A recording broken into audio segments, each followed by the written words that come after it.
News of another record-breaking inflation report. 4.8%, the highest inflation since 1991. And that 4.8% does not even include real estate prices, which are excluded from the calculation of the Consumer Price Index. Increases of 26% in real estate, record-smashing and world-leading, are not even included in today's incredible inflation numbers. But what's also incredible is that prices are rising fastest for the things that we source right here at home. Chicken, up 6%. Beef, 12%. Bacon, 19%. Natural gas to heat our homes, 20%. Gasoline, 30%. These are all things that we provide here in Canada. We have more farmland per capita than almost any other nation on earth. Therefore, we domestically source our food. We have 1,300 trillion cubic feet of natural gas, among the biggest reserves on earth. We source that here too. And in terms of gas prices, we have the third biggest reserves of oil on planet Earth. In other words, the biggest increases for consumer products have been those that we source right here at home, not those that depend on foreign supply chains. Finally, real estate. Of all things, that is not dependent on global supply chains. All of our land is already here. It has no supply chain. And almost all of the houses in the market today were built before COVID even happened. And therefore, the cost of materials would not include the increases that have happened since COVID. In other words, home price inflation is a homegrown problem. Why is it, if, as the Prime Minister claims, that it's global supply chains that are to blame for rising prices, that the products that we make here at home and that we have in abundance within our own borders are the ones that are increasing fastest in price? So the answer, of course, is that Justin Trudeau's $500 billion of new spending in the last 2 years, a third of which had nothing to do with COVID, have sent more dollars chasing fewer goods. His taxes on our domestic supply chains have made it more expensive for farmers to produce food, for energy companies to supply gas and home heating, for workers to work. All of these governmental costs are driving up Canadians' costs. The more he spends, the more things cost. Today, I expect he'll try to blame the rest of the world for his inflation, and he'll offer no solutions. Well, Conservatives are demanding that he announce today an immediate action plan to reverse the rising cost of living that his government has worsened through its taxes, spending, and red tape. Conservatives have real suggestions. Stop energy tax hikes. Stop payroll tax hikes, remove red tape and taxes on our farmers and energy producers so that they can supply more energy and nutrition to our population at more affordable prices. In other words, make more, cost less with paychecks, not debt. Otherwise, the Prime Minister might as well just admit that this is Justinflation. Thank you. We'll start with questions in the room. Commençons avec les questions de la salle.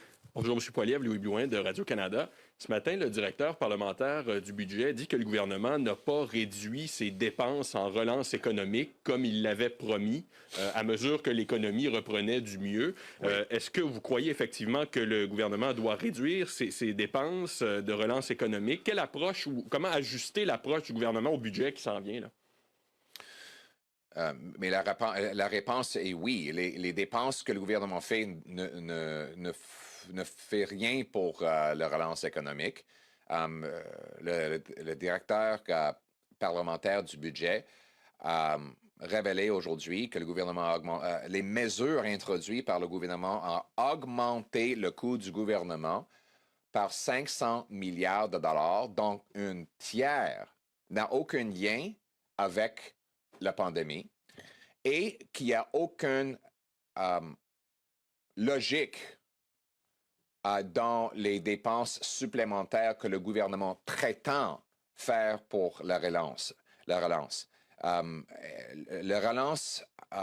économique au Canada va se produire si les Canadiens et les entreprises ont l'argent dans leur poche pour pouvoir investir et créer davantage de produits et services. Ça doit être mené par le secteur privé. Le gouvernement devient trop lourd et c'est pour ça que nous avons un grand déficit avec grande inflation. Vous blâmez le gouvernement en bloc pour l'augmentation de l'inflation, du coût de la vie. C'est pas un peu facile de faire ça si on considère que plusieurs pays dans le monde, à commencer par nos voisins qui sont confrontés aux mêmes problèmes et même à un taux d'inflation qui est encore plus élevé que chez nous? Oui, la raison pour ça est évidente. Les énormes déficits aux États-Unis, financés par leur banque centrale, augmentent le coût de la vie des Américains. C'est un problème global. Non, ce n'est pas. Parce que ce n'est pas un problème en Suisse. Pourquoi pas? Parce qu'en Suisse, ils n'impriment pas l'argent pour payer les factures du gouvernement. Ils ont un petit déficit, donc ils ont une petite inflation. C'est bizarre que dans la zone euro, on a une inflation d'à peu près 5 %. En Suisse, qui est dans l'Europe, on a un taux d'à peu près 1 %. Et pourquoi? Parce que la Suisse contrôle son argent. Ils ont le franc suisse au lieu de l'euro. Donc, oui, c'est vrai que les autres gouvernements sont irresponsables aussi. Le gouvernement aux États-Unis, voici un fait. Aux États-Unis aujourd'hui, 1/3 de tous les dollars qui existent ont été créés dans les derniers 2 ans. On se demande pourquoi il y a de l'inflation aux États-Unis. C'est évident. Ils impriment l'argent pour payer leurs factures. L'autre chose qu'il faut reconnaître, c'est que le taux d'inflation ici au Canada est supprimé par le fait que la propriété n'est pas compris dans le calcul. Et ici au Canada, l'inflation se concentre sur l'immobilier. Aux autres pays, leurs inflations est concentrée dans d'autres secteurs. Mais ici au Canada, l'inflation le plus exorbitant, c'est dans l'immobilier, ce qui n'est pas compris dans le calcul. C'est une des raisons pour lesquelles notre taux est supprimé par rapport aux autres pays où aussi l'immobilier n'est pas compris, mais où l'immobilier n'est pas aussi grand comme facteur de leur augmentation de coûts. Nous allons passer aux questions au téléphone. We'll take questions from the phone. Operator, first question. Thank you. Our first question is from Wyatt Sharp, from the Wyatt Sharp Show. Please go ahead. À vous la parole. Hi there, Mr. Poilievre. I just want to ask you, first of all, about the vaccine mandate for truckers that came into effect. So obviously conservative support vaccination, as you and your leader have pointed out previously and numerous times. It seems, though, as if obviously you don't support forcing people to get vaccinated because you have concerns specifically for the mandate for truck drivers that it could put more pressure on the supply chain. So do you have any measures that, could help get truck drivers vaccinated that wouldn't be in the form of a mandate and that essentially wouldn't put as much pressure on the supply chain? Thanks very much, Wyatt. Great question. We do not support the Prime Minister's vaccine vendetta on our truckers. This policy is going to drive truckers out of the country or out of business, and it is going to drive costs up for Canadian consumers. If you walk into a grocery store and you see products on the shelves, thank a trucker. If you walk into a grocery store and you see empty shelves, thank Justin Trudeau.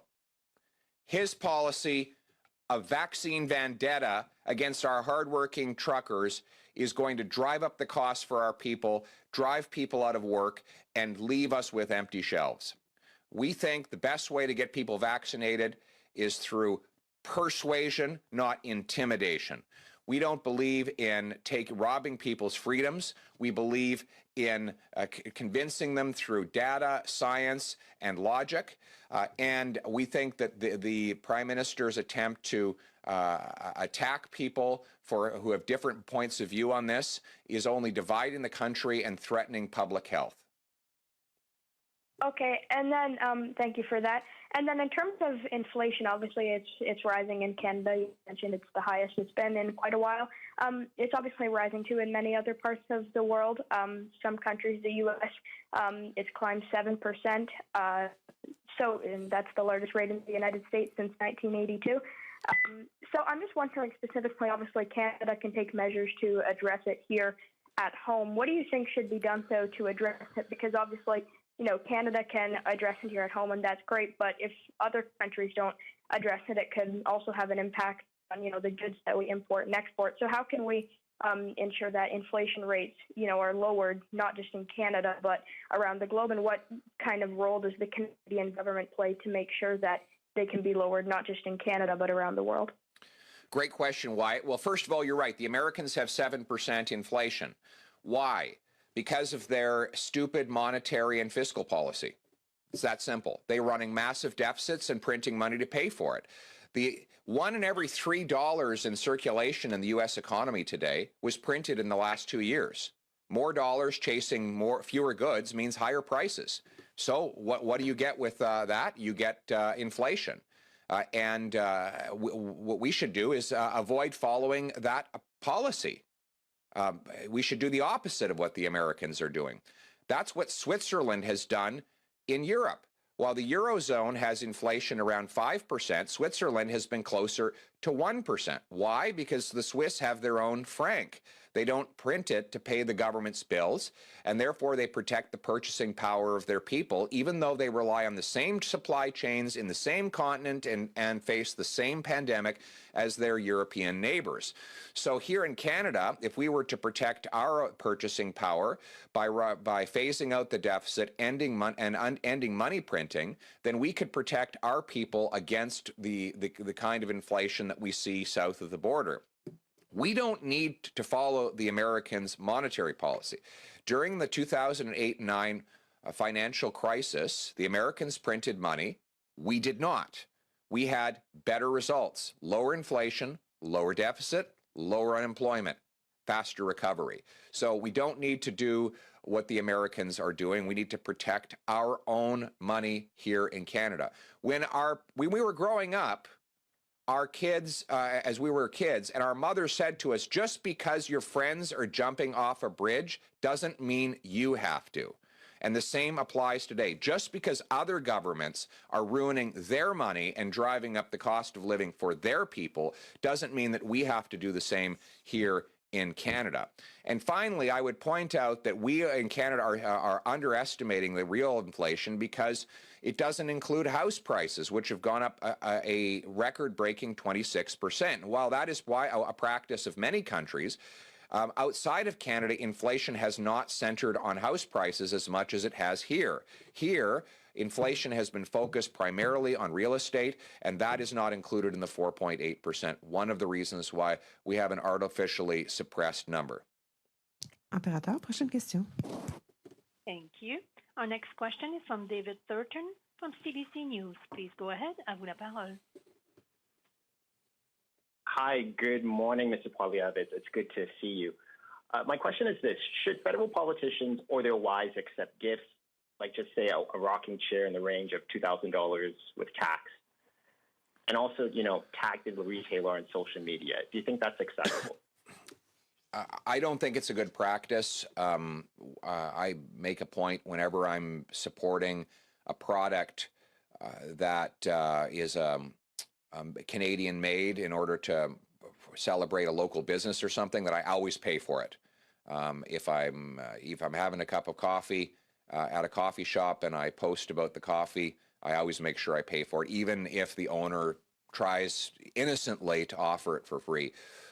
Because we should not use our social media networks while in elected office for private profit. So that is the approach that I have taken in my social media, and I would encourage others to follow that. So, with the case that I'm alluding to, of course, involves the NDP leader, Jagmeet Singh. It's a bit more complicated than just him personally. His wife received the rocking chair with the expectation that she would post it on social media. He happened to be sitting in the chair and posting a picture of himself and tagging the company. What do you think? How do you think the rules should apply when it comes to the wives of politicians, or the husbands of politicians, the spouses of politicians? It's a bit of a gray area perhaps there. So I'm just wondering if you can weigh in there for yourself. I would like to defer to the ethics commissioner on that. I think Mr. Singh realized that it was a mistake for him to post a picture of himself in the chair, and he has made the proper decision to pay for the chair as a result. I think that was wise. I would leave it to the ethics commissioner to determine what the rules should be for spouses. Béatrice, prochaine question. Thank you. We have no further questions registered at this time. Back to you. Nous n'avons plus de questions pour le moment. Je vous retourne la parole. Thank you very much, Monsieur et tout le monde, and I hope you are all enjoying the beautiful Ottawa weather today. Take care.